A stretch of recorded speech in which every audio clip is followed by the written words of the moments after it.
더불어민주당 의원평가 하위 20%의 비명계가 대거 포함된 것과 관련해 당 인재위원회 간사를 맡고 있는 김성환 의원이 이재명 대표 체포동의안에 찬성표를 던졌기 때문인 것 같다는 해석을 연일 이어가고 있습니다.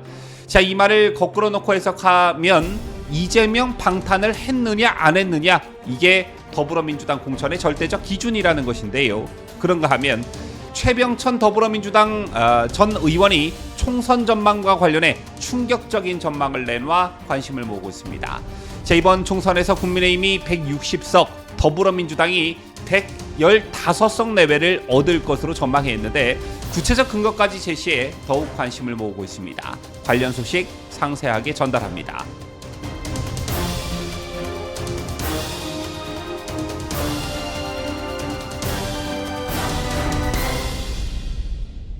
시청자 여러분 안녕하십니까? 뉴스데일리 베스트 민행거입니다.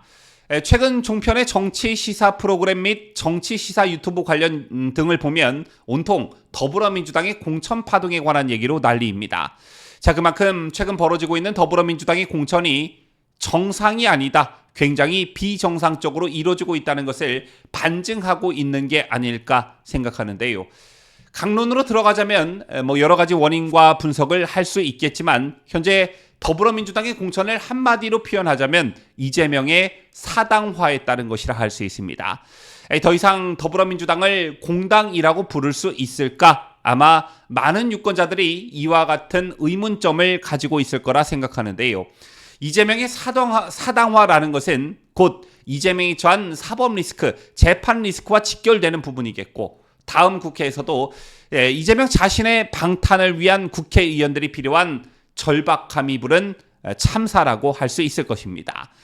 이런 가운데 사실상 이것을 시인하는 발언이 민주당 핵심에서 나와 논란을 일으키고 있습니다. 더불어민주당 의원평가 하위 20%의 비명계가 대거 포함된 것에 대해 당 인재위원회 간사를 맡고 있는 김성환 의원이 이재명 대표 체포동의안에 찬성표를 던졌기 때문인 것 같다라는 해석을 연일 이어가고 있습니다. 지난해 9월 이재명에 대한 체포동의안이 두 번째로 표결에 붙여졌을 때 민주당 일부 의원들이 찬성표를 던지면서 체포동의안이 가결됐는데 그 직후에 민주당 의원들에 대한 다면평가가 이루어진 결과 비명계가 불이익을 받았다는 것입니다. 이 말을 거꾸로 놓고 뒤집어 놓고 보면 당대표에 대한 방탄에 적극 나섰느냐 아니냐, 이게 공천의 기준이 됐다라는 말과 똑같은 것인데요. 이러고도 민주당을 과연 공당이라고 부를 수 있을까요? 김 의원은 오늘 오전 MBC 라디오 김종배의 시선집중의 인터뷰에 출연해 의원평가에는 크게 세 덩어리가 있는데 의정활동평가, 당기여도평가, 지역활동평가가 있다며 이 세 덩어리에 일종의 상대평가가 들어가 있다고 했습니다. 그러면서 작년 9월 말 이재명 체포동의안이 있었고 그 과정에서 우리 당에서 30분 정도가 가결표를 던졌고 10분 정도는 기권무효표를 던지지 않았느냐? 그 이후인 11월에 권리당원과 주민들이 여론조사에 응했고 이런 요소들이 평가에 반영됐을 가능성이 매우 높다라고 말했습니다. 그런데 이게 얼마나 근거 없는 말이냐면 아시다시피 이재명 체포동의안 표결은 무기명으로 이루어졌습니다. 따라서 어느 의원이 찬성표를 던졌는지는 알 수 없었지요. 다만 개딸 등 이재명의 강성 지지층의 추측으로 인한 마녀 사냥만 있었을 뿐이었습니다.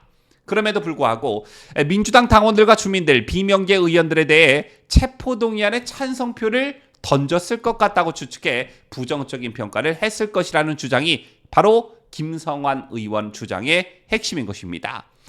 또한 김 의원은 진행자로부터 결국 친명이냐 비명이냐 하는 부분이 의원평가에 상당 부분 반영됐다는 것 아니냐라는 질문을 받고 작년 11월에 다른 의원들에 대한 다면평가서가 와서 제가 알아서 평가를 했다며 그 시기에 저는 어떤 마음으로 평가를 했을지를 되돌아봤다라고 했습니다. 즉 김 의원 본인도 다른 의원들에 대해 사실상 친명이냐 반명이냐의 기준에 따라 마음을 달리해서 평가를 했다라는 것입니다. 더불어민주당이 자랑하는 의원 서로가 서로를 평가하는 의원 평가가 결국 개파끼리 서로 밀어주고 당겨주는 그런 것에 불과하다는 것을 스스로 자백한 것입니다.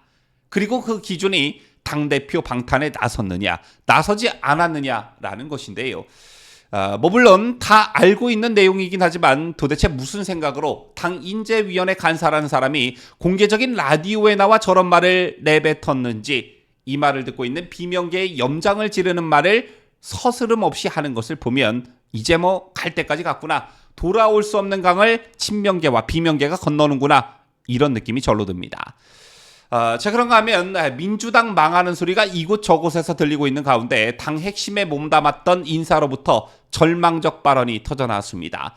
더불어민주당 싱크탱크 민주연구원의 부원장 출신인 최병천 신성장경제연구소 소장은 총선 전망과 관련해 민주당은 한 115석 내외 정도로 봐야 될 것 같고 국민의힘은 한 160석 중반 정도로 봐야 될 것 같다는 전망을 내놔 관심을 모으고 있는 것인데요. 물론 총선 예측과 관련한 부분은 매우 예민한 부분이기도 하고 또 굉장히 전략적일 수도 있습니다. 이게 무슨 말인가 하면 특히 정당이나 정당 관계자가 내놓는 총선 예측은 지지층의 결집을 불러올 수도, 반대로 지지층의 느슨함, 이완을 불러올 수도 있다라는 것인데요. 우리가 압도적으로 이긴다라고 하면 지지층들이 투표장으로 안 갈 수도 있는 것이겠고, 또 반대로 지나치게 비관적인 자세로 우리가 진다고 해도 어차피 질 게 뻔한데 라면서 또 투표장에 안 가게 되는 그런 요인이 됩니다. 따라서 항상 박빙이다, 혼전이다, 여러분들이 한 분 한 분 투표에 임해 주신다면 반드시 승리할 수 있다, 이런 예측과 전망을 내놓는 게 보통입니다. 그런데 채널 최병천 전 부원장의 전망은 나름의 근거를 가지고 있었습니다. 민주당 115석 내외, 국민의힘 160석 중반이라는 예측은 어디에 근거를 두고 있는 것이냐? 최 전 부원장은 구체적으로 호남이 28석이고 역시 전통적 민주당 강세 지역인 제주 3석을 합치면 31석, 그리고 국민의힘의 전통적 강세 지역이라 할 수 있는 대구 경북은 25석, 또한 강세 지역으로 분류되는 강원도가 8석, 이것을 합치면 33석. 결론적으로 항상 호남과 제주, 그리고 대구, 경북, 강원은 쌤쌤이라는 것입니다. 그리고 그 다음이 부산, 울산, 경남, 부울경 지역인데 부울경에서 민주당이 5석을 가정하면 뭐 5대 35 정도가 되겠지만 이번 총선은 그렇지 않다라는 것입니다. 국민의힘이 낙동강 벨트의 서병수, 김태호 등을 전략적으로 내려보냈고 이에 따라 민주당이 부울경에서 확보할 수 있는 의석이 예전만큼 안 될 것이다. 그래서 내린 예측이 더불어민주당 2석, 국민의힘 38석이라는 것입니다. 자, 그리고 그 다음이 충청권인데 현재 더불어민주당이 충청권에서 많이 밀리고 있다고 판단한 최 전 소장은 민주당 10석, 국민의힘 18석으로 전망했습니다. 그리고 역시 관심적인 인천의 경우에는 현재는 11석 대 2석으로 국민의힘이 절대적 열세를 보이고 있지만 돈봉투 사건으로 지역 민심이 심상치 않다라는 점을 들어 이곳에서 역시 8대5 정도로 국민의힘이 이긴다고 내다봤습니다. 그리고 마지막 서울 경기권인데요. 아시다시피 서울 경기를 모두 합치면 108석에 육박하죠. 최 전 부원장은 특히 서울과 관련해 지난 총선에서는 민주당이 압승했지만 이번에는 5대5 내지 6대4 구도의 박빙으로 내다봤습니다. 자, 지금까지 더불어민주당 민주연구원 부원장 출신 인사의 총선 예측을 전해드렸습니다. 실제 이렇게만 된다면 물론 우리 진영으로서는 크게 반길 일이겠지만 이것보다 더한 참패가 있을지 모른다는 말도 최 전 부원장은 강조했는데 민주당 역사에서 가장 크게 패한 건 2008년 81석이라면서 두 자릿수로 내려가는 것도 안심할 수 없다라고 경고했습니다. 자, 그러면서 이것에 대한 타개책으로 이재명 대표의 불출마 선언을 주문했는데 이재명 혼자만으로는 안 되고 당 지도부 및 공천 관계자들의 불출마 및 일선 후퇴를 추문하기도 했습니다. 과연 최 전 부원장의 예측대로 될지 저도 참 기대가 되는데 이런 장밋빛 전망에 취하기보단 끝까지 우리가 한두 석 정도는 진다는 생각으로 그런 긴장감을 놓지 않아야 한다.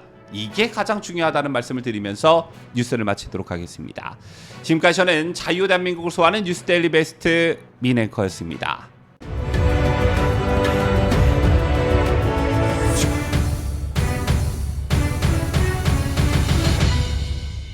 함께해요. 뉴스 데일리 베스트.